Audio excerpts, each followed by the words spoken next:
Hey guys, welcome back to another Flesh and Blood video. This video is proudly brought to you by the House of Cards, the official sponsor of my stream. Be sure to check out the link in the description below for all of your Flesh and Blood needs. When heavy hitters first started getting released, the first two heroes that everybody looked to were Kasai and Kayo.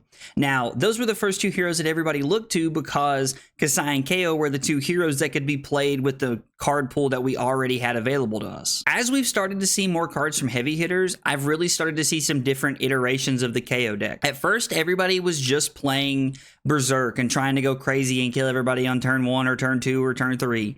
Now, we've come back to our senses and realized that Kayo is a grindy, consistent deck and has really solved a lot of traditional Brutes problems. Being able to play blue 5-power attacks that are still able to be discarded and meet the 6-power threshold while getting might tokens to set up for your following turns is really important. It makes your blood rushes a lot easier to play and just gives you more value over the course of the game. Kayo has really impressed me so far with his ability to have a consistent grindy game plan while having big and explosive turns that aren't always reliant on you just rolling high. Thanks for stopping by, guys. I hope you enjoy the match. Okay, so we're playing Kayo and we're playing against Victor, which is pretty interesting. He's on Crown of Providence and he's on the new arm piece.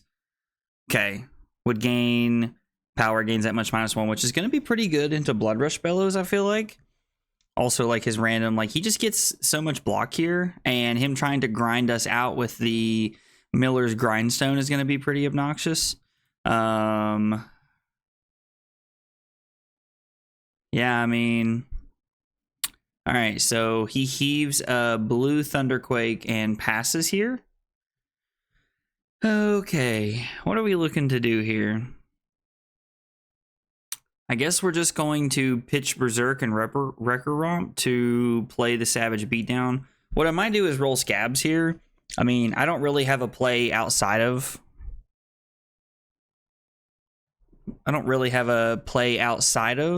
You know, like I could just come in for 6 here, pitching the Berserk and the Wrecker Romp, or I could potentially come in for 9 and look to set up a second cycle Berserk, which could be pretty good if we set it up the right way.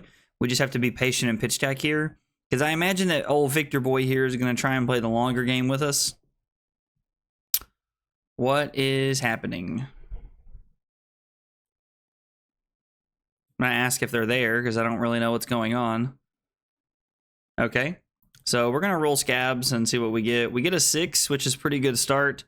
And then we'll start by coming in for 3. Start to try and push it a little bit here.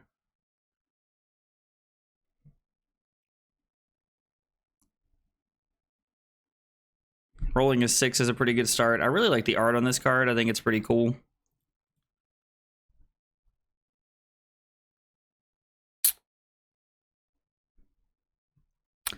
It says... Okay, so if it's already gained power... I actually can't play this. Oh, this is the one that gets doubled and whatnot. Okay, so we just rolled a 6 for no reason, basically. Man, I was not even thinking about that being the card. I would have completely pitched differently right there had I known that was going to be the case.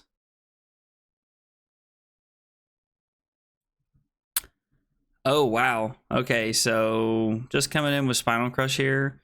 So, I mean, we can block 6 and then throw the Wage Agility. Yeah, we'll just block 6 and come in for 7. I think that's a pretty good place to start. Totally would have played that turn 0 differently there had I known, had I been paying attention to that. Scowling Fleshbag's probably not going to be that good into Bravo if I had, like, into the Bravo style decks if I had to guess. They go tall more than wide, so we're like, maybe there should be like Crown of Providence here for this matchup. I'm not sure. I really liked it. Like, this card is so good. Like, Bonebreaker being able to block 3 and give +2, like, there's just so much value in that. I can tell that Victor's going to be trying to clash with us a lot, just because of how many red like attacks we keep seeing. He must have blocked with CNC last turn. And he pitched 2, which means the only CNC we're going to see is going to be second cycle. Thunk. What a cool card. When you win a clash revealing this, create a might token. That's kind of cool. Yeah, so definitely going to be trying to abuse the clash mechanic here.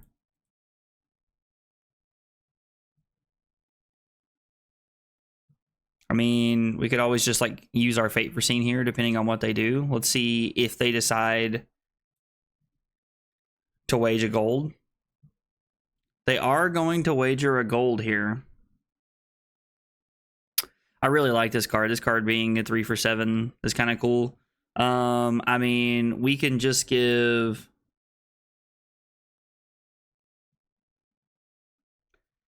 We can just give Pack Call and the Fate Foreseen here. All right, Pack Call has been coded now. I like to see that. The other day, I feel like I blocked with a Pack Call and like it wasn't coded yet. So Reincarnate goes to the bottom. Okay. And then we'll play the Fate Foreseen here. And we'll put this on the bottom. Oh, I guess actually, no, it stays on top because KO sees it as a 6. Which is kind of cool. I feel like that's actually pretty good. Let's roll Scabs. Hope we don't roll a 1 so that our turn just ends. 5 is pretty good. So we'll start by coming in with the Mandible Claw here. Since we have 2 action points, we can just try to use our claw as effectively as possible this game. And then I can use my Tunic to come in for 8 more here. And if they do decide to block 8, the Quicken token's not really going to do a lot for them there, considering they've had to block out. Because they have to give us at least 2 cards if they want the Quicken token. They just decide to take some damage there to attack me back. Okay. So these are all 6s, so I can actually block 5 of this way. I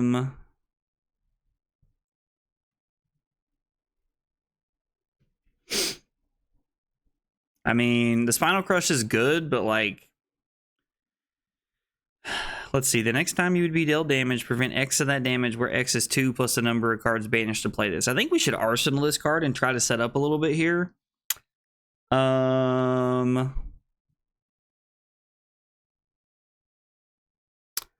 debating just blocking the Massacre. I think if we just block the Massacre, we're okay. We can block Massacre, go to 31, and then throw Command and Conquer here. Like, I think that's a pretty reasonable play. Like, the only thing that's relevant about this is the 6 damage we take. And then we have no fear in our arsenal here to try and save us from like a bigger turn. Or it could just be used as a good card to like help us prevent some damage, which is also pretty important. I really like Wallop.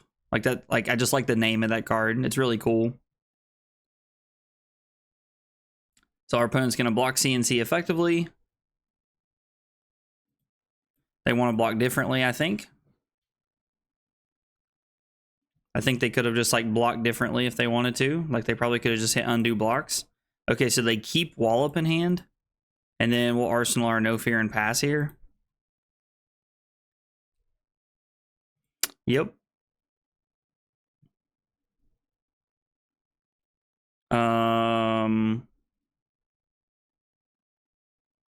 I mean, we can banish this and again block 5, take 2. Which is pretty good. And then, yeah, we'll just take 2 and go to 29. That Thunderquake is just sitting face up in their arsenal. Like, I understand that, like, the sitting face up there isn't a problem for them because they play Crown of Providence, but a 5 is also pretty good here. So we'll come in with the Claw. We're rolling pretty well this game. I mean, we've rolled a 6 and 2 5s. Like, it's pretty good rolls there that we have. It's also important that we're staying up on cards a little bit here over them, because if Victor decides to start like trying to like mill us out here with the Miller's Grindstone, then like it could turn not great for us pretty quickly. I don't think I want to wager an agility here. Like I think the wage agility in this matchup is just the 3 for 7. Like, I think we're just looking at this card like a Wounded Bull style effect. Like, we just want this to be the 3 for 7 card. Clash, okay. So we win that clash. I don't think they even have a gold to like re-roll here, but and then Test of Strength. Oh, I guess like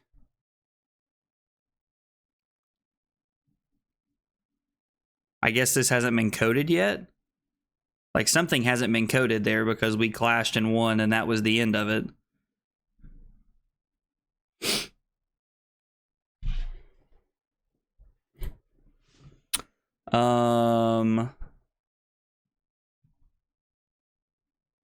I mean, we'd like to try and use Bloodrush Bellows if we can here. So let's play Bloodrush, pitching our Sink Below. We'll discard Smash Instinct and then draw into a pretty good one. I could crack the gold token here to try to make something else happen if I wanted, but I think I'm just going to take the value turn here. We'll pitch the Reckless Swing to come in with a Mandible Claw for 5. Our Blood Rushes are pretty much just going to be used to like try and push damage this game, like that's just give us tempo in a big way. And then I'm going to put Skullcrack with the Reckless Swing so that we have a 6 paired with our Reckless Swing when it comes back up for second cycle. And what I'm going to do is I'm going to go Sink Below.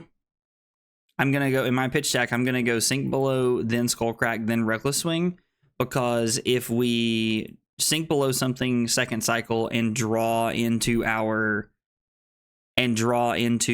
Skullcrack, that'll be pretty good for us. Okay, so they're just gonna take 3 here and go to 25. I mean, that makes sense. They're just trying to like save damage here.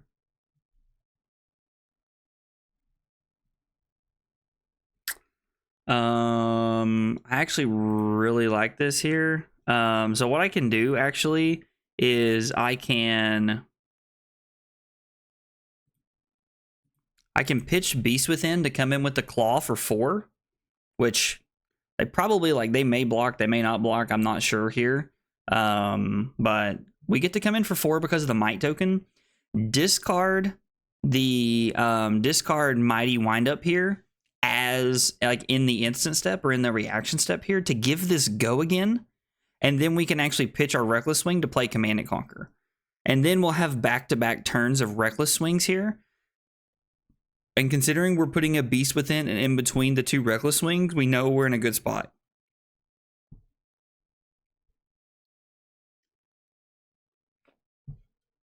Our opponent's taking some damage here, so like we're continuing to like... So now as an instant, we're going to discard this. I mean, there is a real possibility that we could get to the end of the game and actually put our opponent in a place where the like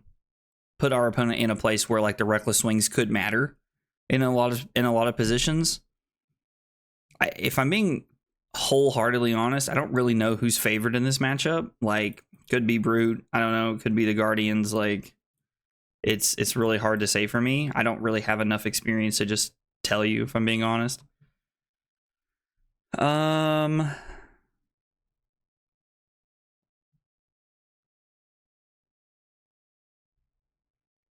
I kind of want to just take 4 here. I mean, there's always a chance we win the clash, right? Like, because when this hits, we clash. And I mean, there's always a chance I win that.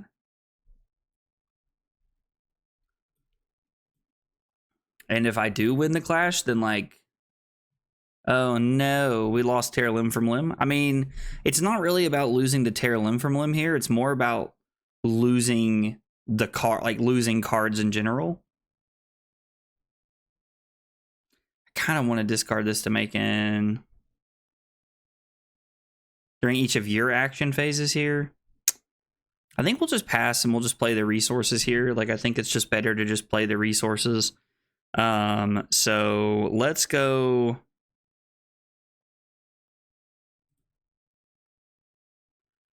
We'll pitch the Reincarnate here to try and keep this in for second cycle. We'll make a Might token for next turn.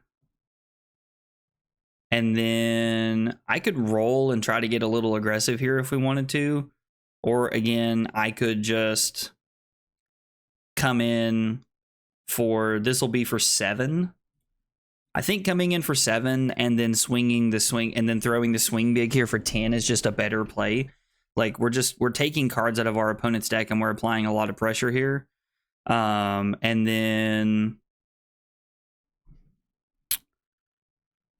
I mean, we could roll and try to get like a little greedy here because no, I mean, no, there's no reason here. So let's just pitch both of our Bear Fangs here and try to set up for a little bit of second cycle so that we can just throw the swing big for 10. And I mean, this is, again, we're just stripping cards from our opponent's hand. Now, as a brute player, like we are losing cards over the course of the game. So like there's always that possibility here, but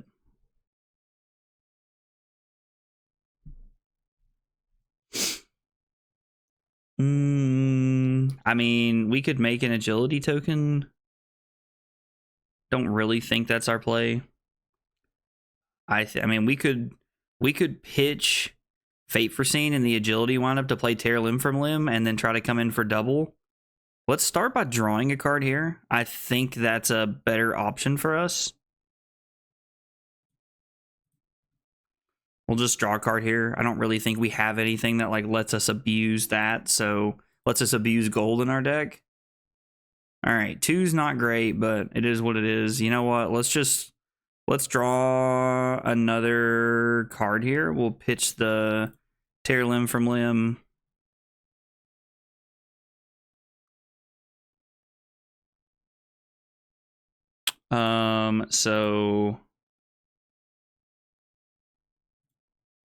And then, so the Reincarnate actually doesn't go on the bottom. And I didn't think it did, but I wanted to make sure. We don't get the Reincarnate because we're not technically randomly discarding. We're just discarding. It's a card of our choice. We are up cards and life at this point in the game, so I feel like we're in a pretty good spot. We're just going to have to continue to stay with our grind here and just make sure that we're continuing to like push forward. Now, it is worth noting that they started the game with some extra life just because of... They started the game with some extra life just because of the extra equipment they have, but we've really done a good job of not really giving up any like real big value here, I feel like. So I actually really like blocking Pack Hunt. And then I think we're okay just to take 5 here because we have the agility token. We can play the Bear Fangs here. Yeah, we can just take... No, I'm sorry. I can't. I was not thinking about the effect of Chokeslam. In my head, we had to block with the Sink Below at first, and I couldn't think of why, and then it just all dawned on me.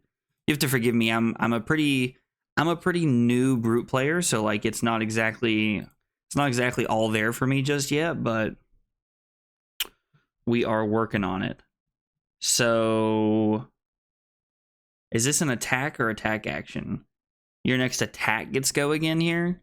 So I think I like starting.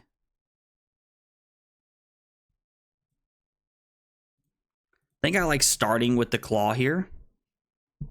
Like we'll come in with the claw, which is for 4, which is just going to be good for us. Okay, so this card has not been programmed yet, obviously, like it hasn't been coded. We're going to use our Tunic. We're going to play Bear Fangs. We discarded the other Bear Fangs. I was kind of hoping to discard the... the Massacre there so that we could intimidate and try to make our opponent's hand just a little bit more awkward, but no dice. That is okay, though. So let's go...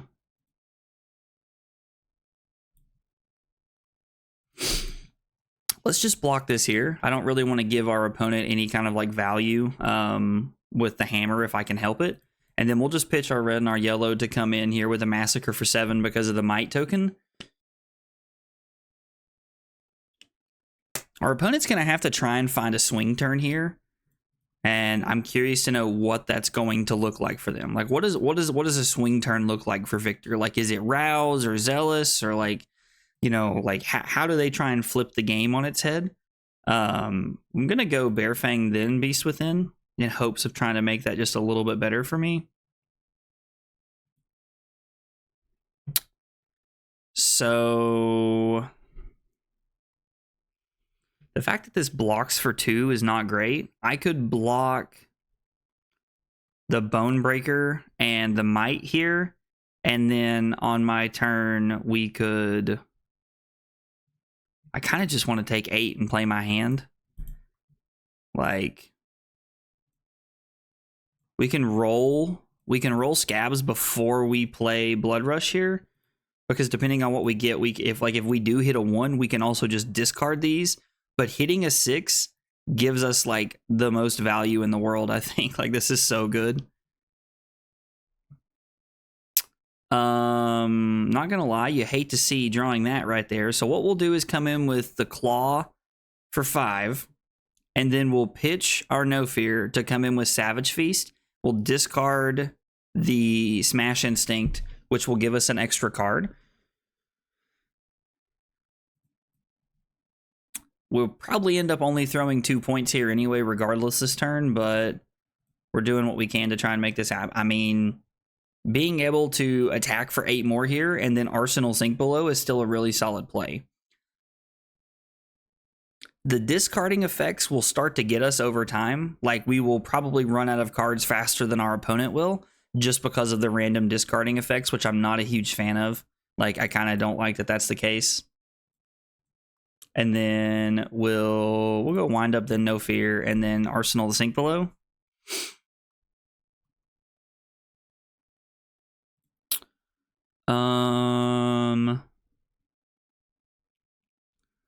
I think I'm just going to play the Sink Below and put the Savage Beatdown on the bottom.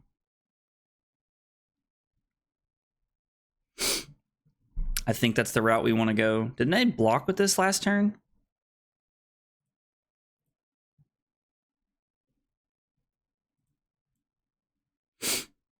I thought they blocked with that last turn. If this has not been coded to where it even doesn't block yet, like, I'm pretty sure they did, but I can't remember. It's tough to tell sometimes. I kind of want to roll, because if I hit like a 5 or a 6, I can roll the Claw. I can pitch Bearfangs to play Claw, and then I can use Tunic and pitch Pack Call to play Assault and Battery for 7. I could also just pitch my 2 cards and come in for 7 and then Arsenal Foreseen here. I don't know. I mean, like, we probably have to get a little lucky to win this game regardless, so we're probably just rolling and hope we don't hit a 1. And we did, so it's going to cost us some tempo here, but ultimately I think it's fine. Like, I don't really think it's going to, like, be the end of the world. We've rolled really well, so I don't really feel like I can be too upset about the 1. I've rolled like 5 times over the course of the game when I didn't need to, so definitely me playing a little loose there, but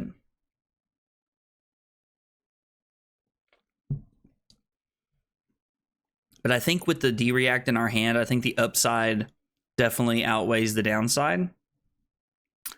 So let's see.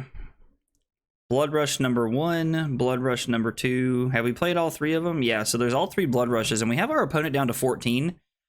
And the good news is that if we get into this like weird fatigue battle, we have a lot of equipment left, and we have Claw that we can just swing over and over again. How do we want to go about this?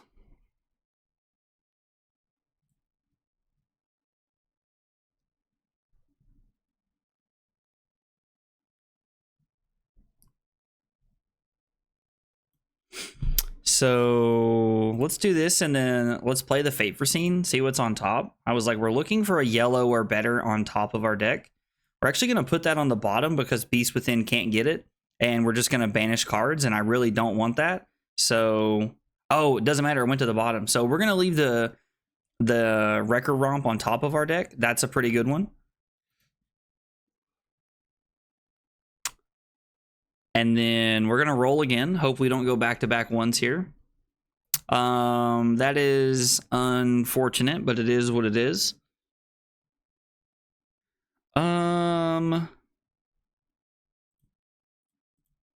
Let's just come in for 7 here. I don't think there's a reason to use Tunic and discard anything and like try to get some like value here. Like maybe the Might token is worth. I'm not sure, but I think this is a better play for us. Just like overall in general. Did they win the clash? I didn't even see what happened. Wrecker, Romp, and Wallop. So I should have lost the clash, so they should have made it gold. I'm going to assume it's that the cards aren't... coded correctly. Generally, that is the case for what's going on there.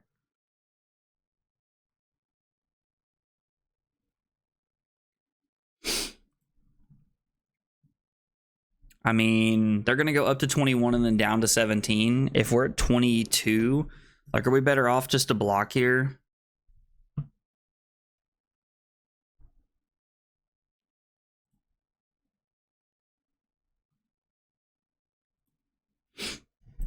Let's just block 6.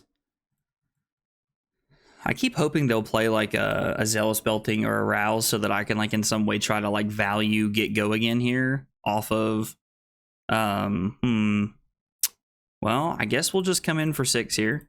We're just gonna like try to get like some value off of the flesh bag here. I think that's ultimately what I'm aiming for at this point.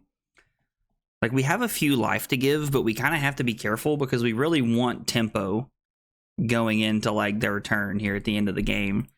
So I mean, let's just give Wrecker, Romp, and Reincarnate here. We'll just block 6. I mean, if they have the pummel, like the only thing that happens is like we're discarding our Sink Below. And then we'll just come in with Claw and Arsenal the Sink Below here. Like, I think this is a pretty fine play.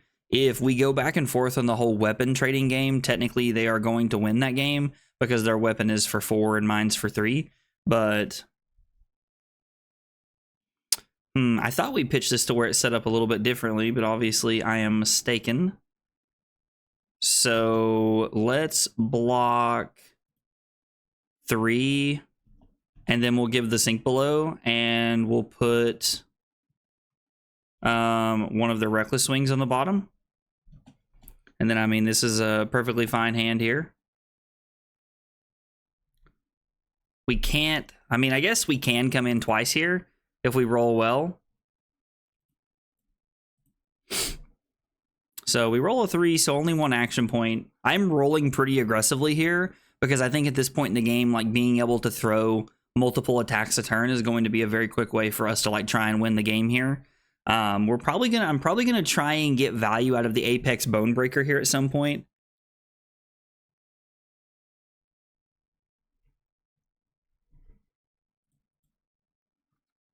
Like our opponent's at 11, so like Reckless Swing is starting to look like a real option for us here, to be honest, which is like pretty cool. We can't draw cards during our turn. I mean, that's fine. So I could actually like, I mean, I can Fate Foreseen, lol. I can Fate Foreseen and Reckless Rampage this here. I think I can just Reckless and then try to roll. Or no, I'm sorry. I think I can just Fate Foreseen. We might try and roll here. Let's see what's on top. Let's put this on the bottom.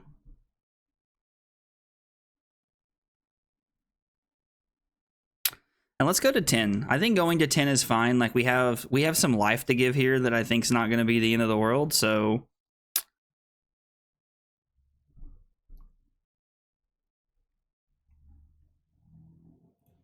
let's see if we can roll something. Okay, a 5's looking pretty good. Let's come in for 3 with the Claw here. And we could have just attacked for 5, but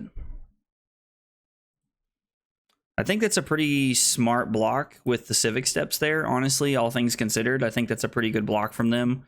And then let's come in with the Bear Fangs. If I remember correctly, I'm pretty sure I pitched a 6 after the Bear Fang to try and keep up with it here. No, apparently it was a Fate Foreseen. I thought I had pitched that, but I guess I am mistaken there. So I'm going to go up to 16 and then down to 12. And at this point, we're kind of at a point in the game where we just need to be keeping enough things in our deck to make sure that we can just swing over and over again and just start taking cards out of our opponent's hand. The more cards we can take out of our opponent's hand, like they only have 10 cards left in deck, so they have to be a little bit careful here. Their hammer does get increasingly better over the course of the game because of the fact that they only have, because we're going to have less 6s and less cards to clash with.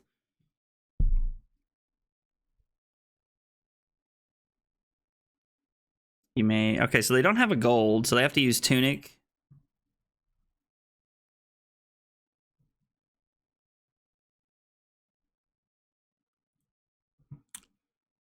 I mean...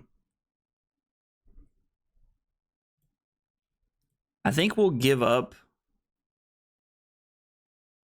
I definitely just blocked with that incorrectly, because in my head it had the ability, but it didn't, and that was just me being... That was just a bad play by me. That was not a good move by me.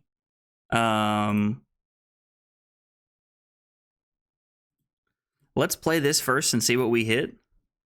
Gosh, okay, well, I discarded the No Fear, which is unfortunate, but I was able to keep... but I'm still able to play... So I win the clash here, so what do I get? So I get a gold token? Okay, I mean, that's fine. Like, not that it really matters.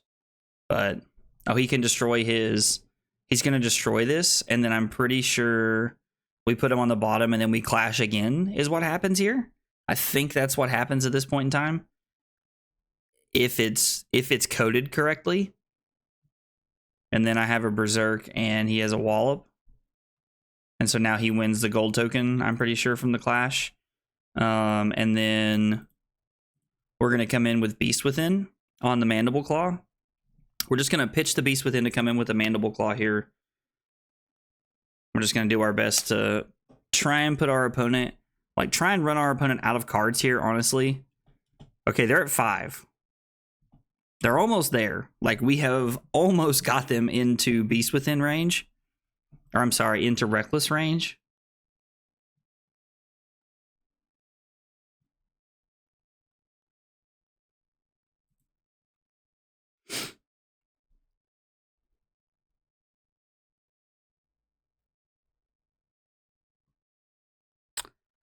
If I block Wrecker Romp,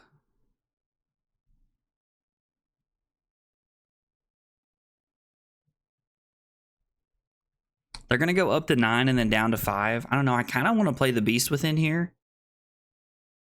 Or like the Reckless Swing. This is a pretty good hand to play the Reckless Swing here. Like, I think this is fine. But I also want to like cover up the hammer with it, because I don't want them to like start winning clashes and milling cards, but this seems like an okay line of play for us. So now our opponent's at 3, we're at 7. And then we get to, we're just going to throw the Beast Within, or is it actually better just to claw here? Let's draw a card and see what we find. Nothing to write home about, so we'll just pitch the Wrecker Romp and come in with claw here. It's a pretty weak turn from us, but we're going to go up to 10 and down to 6. So on the turn cycle, we're still up 1 card.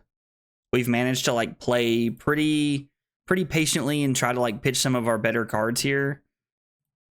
I am not going to Arsenal this. I do appreciate that it asks me if I want to keep my Arsenal card here, but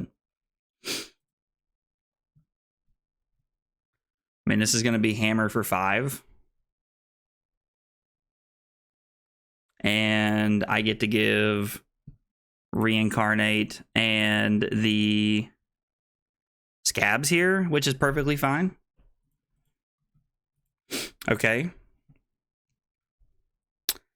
I mean, I could like try to get a little spicy here with this, but I don't think that's where we want to be. I mean, I could pitch the Reckless Swing to play Tear Limb from Limb. Like, I don't know how many more opportunities we're really going to get to, like, try and make that happen. Man, this has been such a grindy game.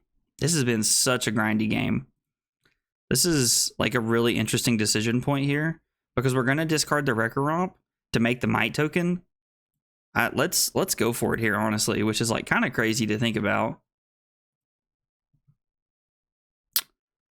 And then, I mean...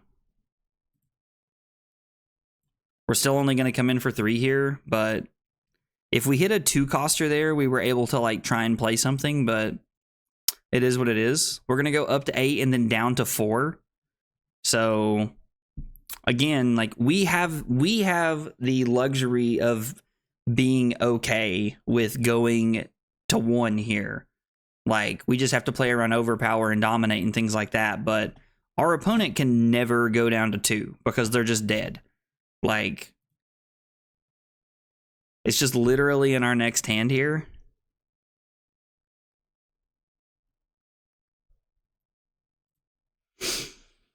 I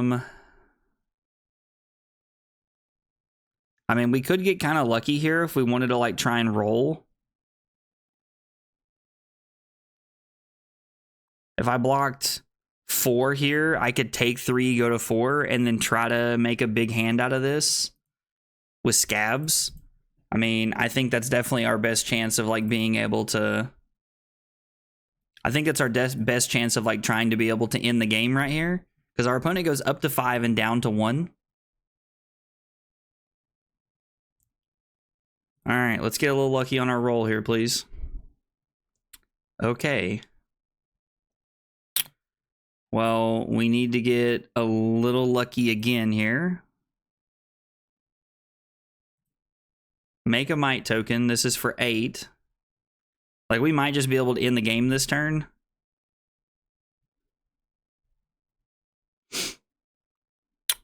We're actually just going to be able to end the game this turn. Right? Like, I mean, unless this is like... The next time an attack would gain power this chain link, it gains that much -1. So he's going to put his arsenal on the bottom and like draw into another card here. So he covers this up, and then I am actually able to... Am I able to do this without killing myself? So there's a Reckless Swing and a 5-power card in my deck.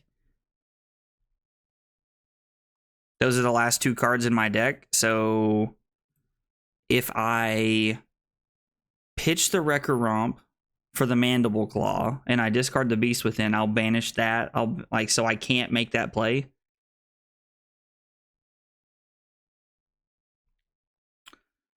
I just have to come in for 12. Like, or I'm sorry, yeah, this is 12. Like, this ends the game, right? I mean, I'm probably overthinking this, but... So, 9, and then 12. So, they actually get to, like, live here. Unless I'm mistaken. They get to block 12 out here. I get a Quicken token. No, they give me the Tunic to avoid giving me the Quicken token. I have no more resources. I'm going to go blue, then this, and then... This is my hand that we knew about. And then from here, we literally just get to like throw our 6 and win the game. Or our 7 here. They can block 3, 4, 5, 6. And it doesn't matter because they have no cards left in deck. Wow, what a grindy game. What an incredibly grindy game this was. We're gonna skip on arsenaling there. I do appreciate the offer though. So our Quicken token. What just happened? Okay, our opponent conceded, I guess, and the game lagged there. What a grindy game. This game was a super grindy one, and it honestly felt really good to win this one.